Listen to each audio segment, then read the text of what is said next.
Here, let me get your chair for you, milady. Here No, we Nicky go. Beard, you really don't... okay, yeah, thank you. What? What? Why are you staring at me? Oh, I'm just dazzled by your beauty, milady. I can't believe you finally agreed to go on a date with me. This is not a date, Necky Beard. You told me you had something really important to tell me. Oh, I do, milady. I do indeed. Notice anything different about me? You got a new fedora. Well, actually, it's a trilby, but take a look at what's on the trilby. Yeah, I noticed that. It does look a little familiar. Isn't it exciting? I've thought long and hard about it, and I've decided to become a social justice warrior, just like you. How many times do I have to tell you, Necky Beard? The SJW on my superhero costume does not stand for social justice warrior. It stands for Super Jump Woman. Okay, sorry, but still, aren't you excited that I've decided to become a liberal like you? We can fight Republicans together. I've already retweeted George Clooney like 5 times. Oh, gross, Necky Beard. You think I'm a liberal? Well, of course. I mean, you're always talking about how women should be equal and crap like that. Doesn't that mean you're a liberal? Absolutely not.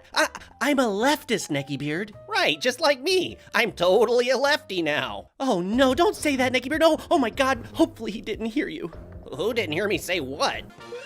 Oh, I heard somebody say my name! Oh, God damn it. Who are you? I'm Lefty the Liberal. Pleased to meet you. I sure do hate Donald Trump, or should I say Trump? Hillary should have won. I'm with her. Hi, Lefty.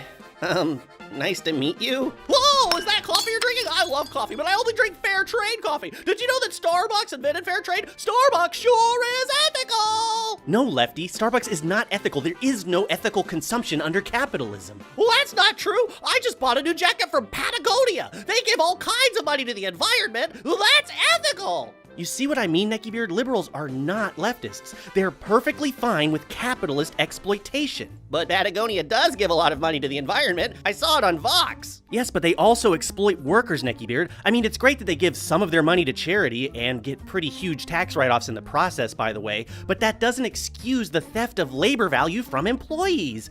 As long as companies like Patagonia are robbing workers of labor value, they are part of the destructive system of capitalism. Well, still, it's better to buy a backpack from Patagonia than from a more evil corporation, right? And doesn't that help a little? Well, not really in the grand scheme of things. What you're describing is lifestyleism, the belief that individual lifestyle and consumer choices can affect the bigger system.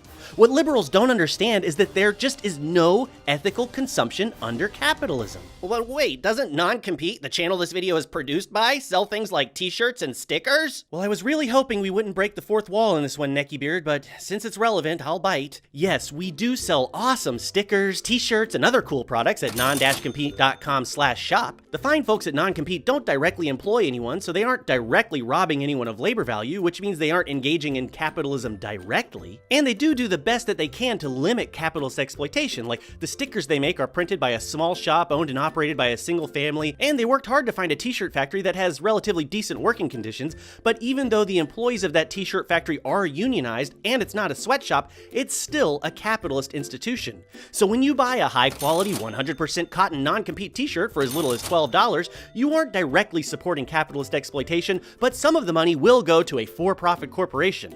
Sure, you'll be supporting leftist content creators and getting cool stuff at the same time, but there's no way you can buy anything in a capitalist society without participating in capitalist exploitation. Well, it still sounds like it's better than buying a t-shirt from Walmart or something. Well, that's not really the point, Necky Beard. I mean, you can minimize harm with your personal actions. You can shop exclusively at worker-owned cooperatives. Hell, you can even make all your own shirts yourself by hand, but even the fabric you buy will be coming from a capitalist company. Well, it still seems hypocritical for a leftist to sell t-shirts or have a Patreon. Well, it's not so much hypocritical, Necky Beard, as much as it reflects the painful reality that in a capitalist society, we all need to participate in capitalism to survive. Don't listen to this dirty commie, Necky Beard, using cameras to put videos on YouTube and then promoting them on Twitter, all products of capitalism. Checkmate, communist! Well, YouTube is a capitalist platform. Yeah, but it's also the only platform that's available to reach a large audience.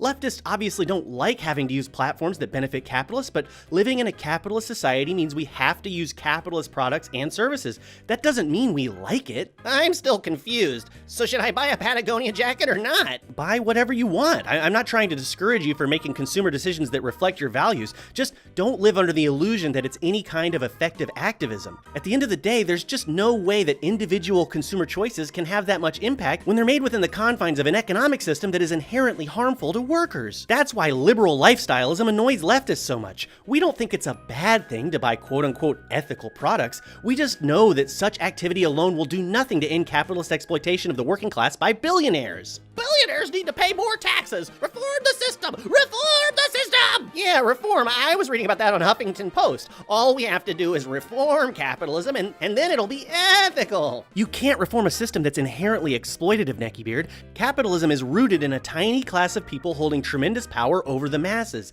As long as the workers are kept from owning the means of production, we'll never be free. I'm proud to be an American. Barack Obama was a great president. See, liberals still cling to ideas like nationalism and they're willing to accept drone strikes and other forms of imperialistic aggression as long as it's propelled by a liberal hegemony. I hate conservatives! And the fact is, Lefty, there's really not much difference between a liberal and a conservative. In fact, a lot of leftists consider them to be the same thing. Liberals and conservatives both support the status quo, they both think capitalist and imperialistic systems are acceptable, they just disagree about how those systems should be arranged. We need more gay military drone pilots, more trans CEOs, more black female prison guards!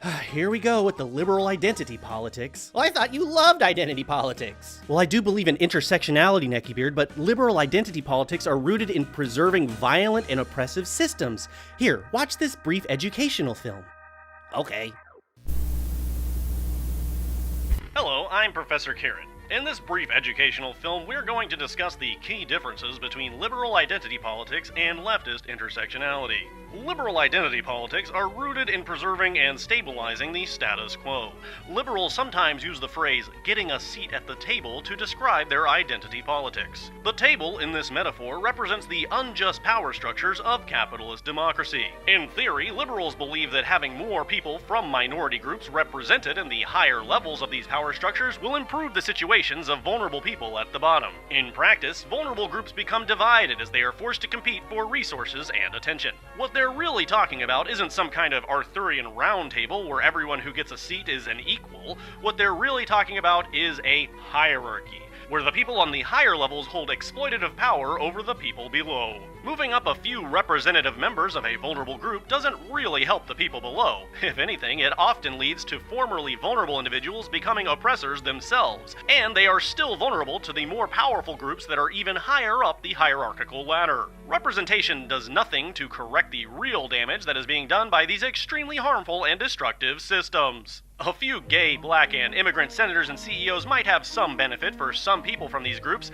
but the system itself is still inherently exploitative. Even worse, competition between vulnerable groups invariably arises as they vie against each other for attention and resources from those in power. Who deserves more attention? This group, or that group, or that one over there? These vulnerable groups are left divided as they each rally to push their individual agendas forward with the hopes of receiving much-needed relief from suffering. This leads to an eternal cycle of gains and losses for vulnerable groups as they are reduced to duking it out with each other to obtain desperately needed resources and relief which are being withheld from them by the dominant class. Leftists, on the other hand, seek to smash the fucking table. We recognize that capitalism plays vulnerable groups against each other, and rather than asking nicely for representation, we demand that unjust power structures be completely dismantled. We hope to build a united front of all vulnerable and exploited people working together to tear down capitalist imperialism and other forms of oppression, and we hope to build a new system based on true equality, open democracy, and the abolition of unjust hierarchies altogether. Leftist intersectionality is all about understanding how different forms of oppression interlock and reinforce each other, and coming together as an organized collective to construct a new system where one class of people never holds unwarranted power over others. Leftists understand that a corporation led by a gay CEO is still a corporation that exploits workers. A prison staffed by female prison guards is still a grotesque institution of cruelty and domination, and the United States led by a black president is still a murderous imperialist entity that drone strikes the shit out of innocent people. Now do you see the difference between liberal idpol and leftist intersectionality, Neckybeard? Yeah, I guess that makes sense. You see, liberals are particularly insidious because they offer false hope to people who are desperate. They are instrumental in preserving brutal systems of domination and exploitation. They co-opt and water down real liberation movements and sap energy away from revolutionary activity with positions of compromise and constraint where neither is warranted. Barack Obama signed the Paris Agreement. Liberals care about the environment. Well, I'm glad you brought up the climate, Lefty, because it's capitalism that's going to doom us all. Just 100 corporations are responsible for 71% of carbon emissions. If those institutions were owned by our communities instead of greedy, profit-hungry capitalists, there's no way we'd let that kind of destruction continue. Oh my God! See, capitalism's pretty bad, isn't it? That's terrible! So you agree that what's needed is leftist revolution, not liberal reform? Huh? No, what are you talking about? No, I'm talking about that guy over there. He's drinking his soda through a plastic straw. I have to go shame him so I can brag about it on Twitter. God, where are you going? Are you okay, milady? Yes, I'm fine. Unhand that straw, you right-wing blowhard! Oh no, it's Lefty the liberal. You're destroying the planet! Get back here, you climate change denying right-wing blowhard! I think I decided not to be a liberal. Good call. The true facts about American capitalism's distribution of wealth and its great wealth production overshadow anything the communists and socialists have to show. The truth about the distribution of wealth under American capitalism makes Karl Marx the world's worst prophet.